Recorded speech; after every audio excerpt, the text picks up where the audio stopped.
Bonjour à tous, c'est Lutano. On se retrouve aujourd'hui pour une nouvelle vidéo, cette fois-ci une review ciné sur Mickey 17. Donc Mickey 17 a un film de Bong Joon-ho qui est sorti il y a déjà quelques semaines. Et je suis allé le voir aussi déjà depuis quelques semaines, hein. Je pense que ça va te faire 2 semaines, peut-être 3. Mais j'ai pas eu l'occasion d'en parler avant. Et donc maintenant que j'ai le temps, c'est l'occasion d'en parler, sachant qu'il n'y a pas non plus beaucoup de films dont j'ai envie de faire une vidéo. J'ai vu qu'hier Brutalist, j'ai vu Bel été 1942 et d'autres petits films, mais j'ai pas très envie d'en parler en vidéo. À la limite Brutalist, mais je pense que ça fait trop longtemps, ça intéressera personne. Et puis j'ai un peu la flemme parce que le film dure 4 heures, donc parler d'un film de 4 heures, bah, ça fait une grosse vidéo et bon, voilà, un peu la flemme quand même. Donc comme d'habitude, j'aurai une partie sans spoilers, une partie avec spoilers. Je mettrai dans le sommaire, vous pouvez voir normalement sur la barre de lecture de la vidéo, c'est marqué sans spoilers, de spoilers, etc. Donc du coup, Mickey 17, un film réalisé par Bong Joon-ho, qui a pas mal de classiques à son actif. Moi, de ce que j'ai vu de lui, c'est Parasite, il n'y a pas si longtemps que ça. Euh, Chef-d'œuvre. J'ai vu Snowpiercer il y a longtemps, j'avais gardé un bon souvenir, mais c'était il y a trop longtemps pour que je donne un réel avis. Et Okja, j'avais vu du coup, c'était un film Netflix qui était pas mal, mais sans plus quoi. Donc, j'ai pas encore vu d'autres de ces gros films comme Memories of Murder, Host ou Tokyo. Néanmoins, je peux déjà dire que c'est pas au niveau de Parasite, quoi. Mickey 17, c'est sympa, mais c'est pas dingo dingo. Je trouve que ça lui rend pas honneur comme film. Donc du coup, Mickey 17, c'est l'histoire d'un mec qui s'appelle Mickey, donc Mikey, il l'appelle comme ça dans le film, enfin ça se dit comme ça en américain. Où en gros, il va signer un contrat pour aller dans l'espace, aller un peu genre conquérir de nouvelles planètes, et lui il va jouer le rôle d'un remplaçable. Donc en gros, on sauvegarde sa mémoire et on peut imprimer son corps plusieurs fois. Et il faut d'abord qu'il meure pour qu'on réimprime son corps. Et donc en gros, il est en quelque sorte immortel parce qu'il y a souvent des sauvegardes de sa mémoire qui sont faites. Et bah, il est immortel. Mais du coup, ils en profitent pour lui faire subir plein de tests, etc. Qu'on pourrait pas normalement sur un humain qui peut mourir, quoi, parce qu'ils s'en foutent, parce qu'il peut mourir. Et bon, c'est sympa comme concept, je trouve. Mais dans le film, c'est pas assez exploité, quoi. On en parlera un peu plus après, mais ils avaient moyen de faire beaucoup plus de trucs que ce qu'ils ont fait en fait. Donc dans le film, on a aussi comme rôle important Mark Ruffalo qui va jouer, du coup qui va jouer Kenneth Marshall. Alors j'oublie à chaque fois le nom des persos, en plus ça fait longtemps donc voilà, c'est la galère. Donc en gros c'est un peu le Trump de leur univers quoi. Il est très très drôle dans ce rôle-là, il sait très bien le jouer, c'est assez rigolo.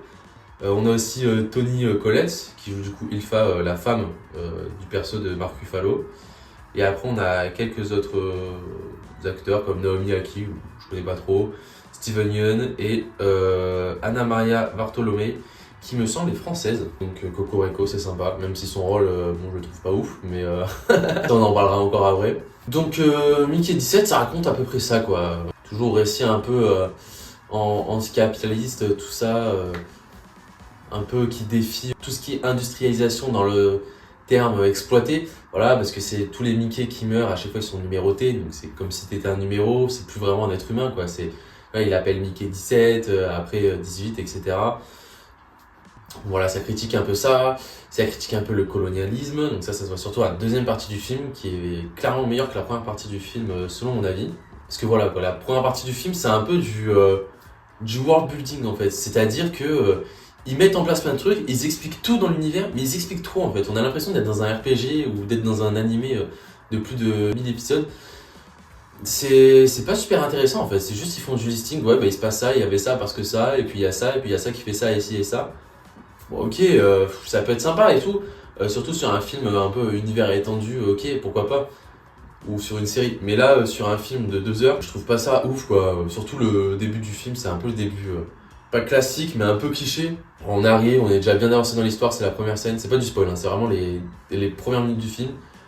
On est sur une scène du film qui est vers le milieu du film, puis après hop là, on fait flashback depuis le début, ils expliquent tout jusqu'à ce qu'on retourne à cette fameuse scène et après ça continue.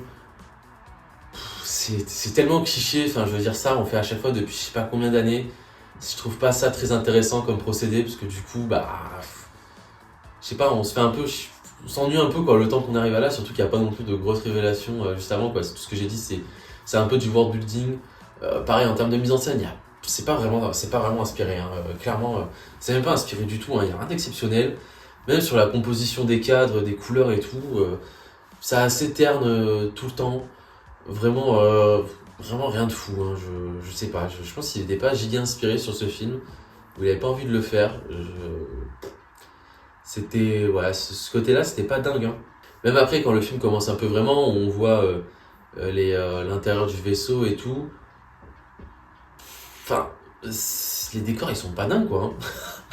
Pour un film américain avec pas mal de budget et tout, financé par la Warner, les décors, c'est pas dingo, hein. Honnêtement, c'est assez fade. Ils sont pas si cool que ça. Enfin, je veux dire, quand on voit des décors de vaisseaux qu'on peut voir par exemple dans les différents films aliens, enfin là, 2025, on n'arrive pas à faire un truc équivalent. Ouais, c'est pas dingue, hein.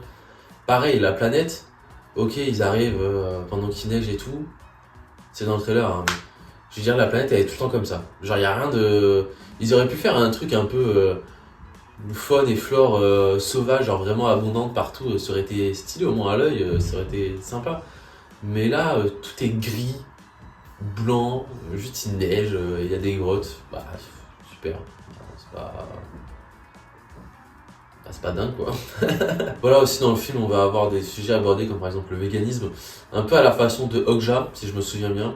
Donc voilà, je vais pas en dire plus en partie sans spoilers là-dessus. Et puis voilà, après ça parle d'autres petits trucs, mais bon, je peux pas trop en parler sans trop spoiler, donc c'est un peu chiant. Sinon, ce que je peux dire sur le jeu des acteurs, c'est que Robert Pattinson ouais, joue vraiment bien.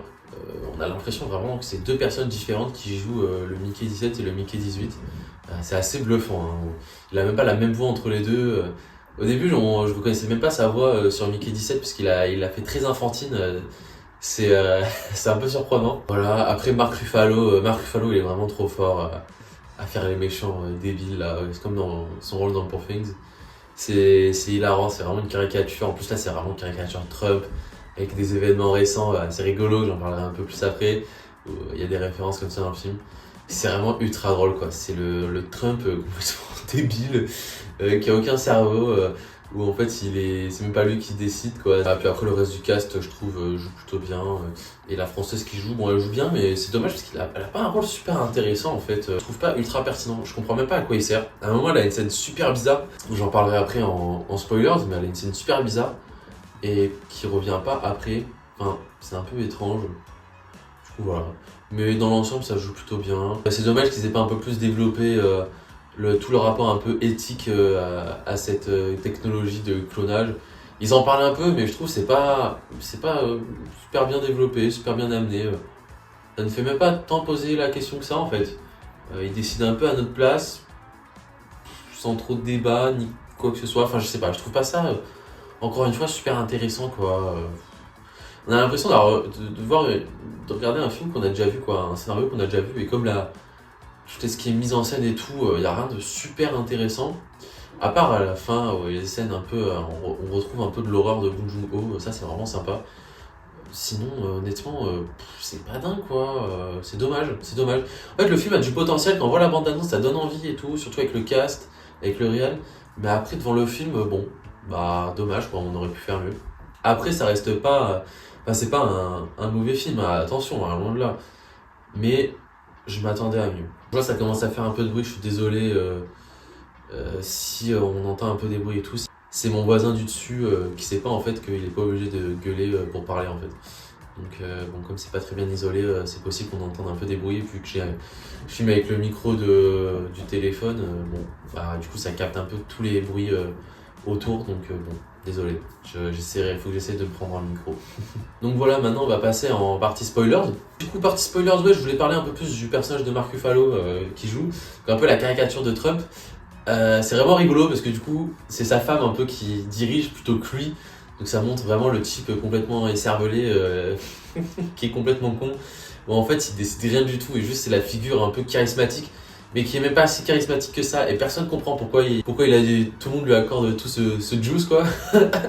Genre vraiment, tous les personnages sont en mode bon bah ok, il est là, mais pourquoi tout le monde l'adore, on comprend pas trop. Pareil, c'est rigolo le moment où il ramène le rocher là où il est censé graver les noms de tous ceux qui sont dans le spaceship là, dans le vaisseau.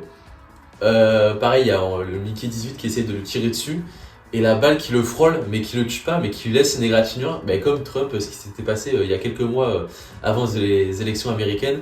Ça j'avais trouvé ça vachement drôle. Pareil, toute sa conspiration avec l'église, Une sorte de religion un peu, je sais même pas si c'est une religion qui existe, ça c'est pas précisé, c'est bien d'ailleurs que ça laisse un peu sujet à interprétation, où il est un peu en collaboration avec cette espèce de religion où en fait c'est que des mecs ultra corporate dedans, et que ils veulent juste tenir en laisse les gens, c'est assez rigolo ça. C'est-à-dire ils sont accompagnés par cette religion, alors qu'il y a un mec littéralement qui se fait réimprimer à chaque fois et tout.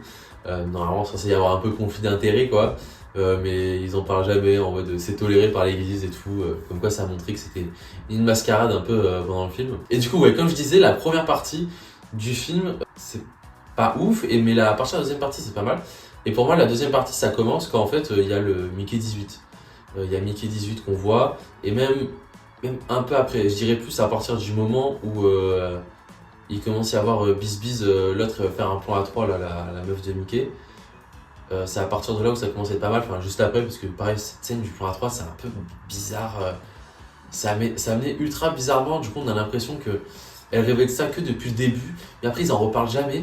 C'est un peu étrange en fait. Je trouve qu'il y a des trucs comme ça qui sont posés, qui sont jamais développés, qui sont jamais repris. C'est vraiment étrange. C'est là. Pareil, l'autre meuf là, la française, qui joue, et qui quand il y a la petite bestiole là qui sort du rocher, commence à mitrailler, mais comme ça un peu. Elle est obsédée par le truc. Alors ouais, sa pote elle a été morte un peu à cause de ça, mais du coup je sais pas, elle s'acharne comme ça, et puis ça c'est jamais remis plus tard, en mode on aurait pu se dire ouais, elle devient méchante à la fin, elle commence à tuer les autres, elle rejoint une brigade anti petit truc qui marche là, mais non, juste c'est été laissé là comme ça. C'est vraiment étrange la structure du film, ce qui se passe sur ce point de vue là. Mais du coup ouais, c'est à partir du coup cette partie du film là que c'est pas mal, et justement la partie du film où on voit un peu plus les aliens sur le devant de la scène. Et ça c'est vraiment pas mal parce qu'il y a tout un sujet autour du véganisme, la consommation de viande, parce que du coup les chefs font tout pour pouvoir les capturer et en faire un élevage et les manger, alors qu'en fait on dit que c'est des créatures super intelligentes émotionnellement, parce qu'en fait elles ressentent les émotions de leur espèce alors qu'ils sont à plusieurs centaines de mètres, il y a une épaisse paroi de métal qui les sépare, donc le vaisseau, et ils ressentent quand même leurs émotions, les appels à l'aide et tout, etc. Et du coup, ça remet un peu ce truc en place qui avait été mis dans Okja un peu. Pour ça ressemble un peu, et je trouve que le film est pas super inspiré parce qu'il reprend un peu des concepts qu'il a fait dans ses films avant, et je comprends pas trop l'intérêt quoi. Honnêtement, je comprends pas pourquoi il a fait ça au lieu de créer des nouveaux trucs. Voilà, c'est aussi à partir de ce moment-là du film où on capte qu'en fait ils partent de la Terre parce que c'est une Terre désolée ou je sais pas quoi.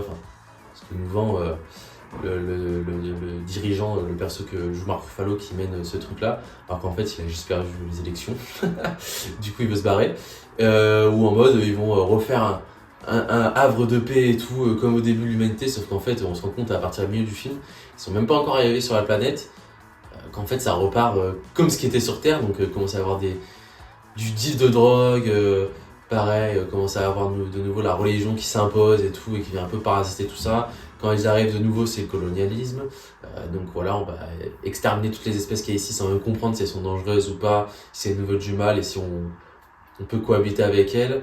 Voilà, ça se place vraiment comme sur la Terre, quoi. Ça, c'est intéressant, à la limite.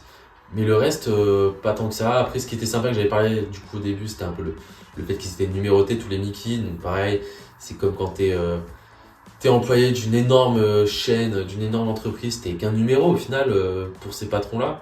Ils en ont rien à faire. Ce qui est pas mal aussi, c'est le parcours initiatique de Mickey, où en fait Mickey 18, ça représente un peu une autre partie de sa personnalité. Donc la personnalité un peu plus sûre d'elle, un peu plus confiance, qui a un peu plus de confiance en elle. Et c'est leur relation, je l'aime bien parce que c'est un peu comment dire, c'est comme s'ils grandissaient avec quoi, où ils se rendent compte que des fois il faut assumer ses erreurs, mais il faut aussi assumer ses choix, et qu'il faut se lancer et pas toujours rester sur la sellette, et savoir oser faire des choix importants. Et c'est un peu à ça que sert le personnage de Mickey 18. Donc sur ce point là c'est vraiment pas mal, et on le voit surtout dans la scène finale, où scène un peu horreur, où il y a la femme du perso de Marc Ruffalo qui, on sait pas sort d'où, avec l'imprimante et tout, c'est un peu filmé façon horreur, où son mari se fait réimprimer, etc. Ça j'avais vraiment bien kiffé. Mais voilà, tout ce que je dis à partir du moment où j'ai dit que ça commençait la deuxième partie, le film devient vraiment pas mal, même si ça garde des défauts de la première partie, donc c'est-à-dire les décors, tout ça, c'est pas ouf. Un peu un manque aussi de cruel, franchement un manque cruel de mise en scène quoi. Il manque quelque chose quoi, c'est trop banal je trouve, surtout pour du Bong Joon-ho, je trouve ça trop banal, c'est vraiment dommage. Donc voilà, j'ai pas grand chose d'autre à raconter. Je crois que le film est encore au cinéma, donc bon, ça se vaut quand même, hein. C'est vraiment, c'est pas un mauvais film, hein. Il y en a beaucoup qui l'ont apprécié plus que moi, hein. C'est juste mon avis, donc je pense que ça peut être pas mal d'aller le voir toujours au ciné. Et sinon, si jamais, je crois qu'il est déjà sorti en streaming, ou il va bientôt sortir en streaming aux États-Unis, des trucs comme ça, donc avec un VPN, ça va être assez simple du coup de pouvoir le regarder.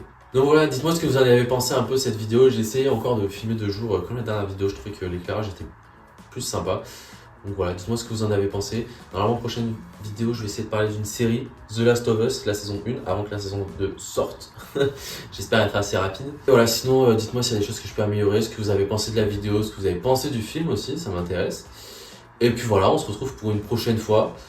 Donc passez une bonne journée, une bonne soirée, un bon week-end et une bonne semaine. Ça dépend dans quelle temporalité vous êtes. Et je vous dis à plus. Ciao!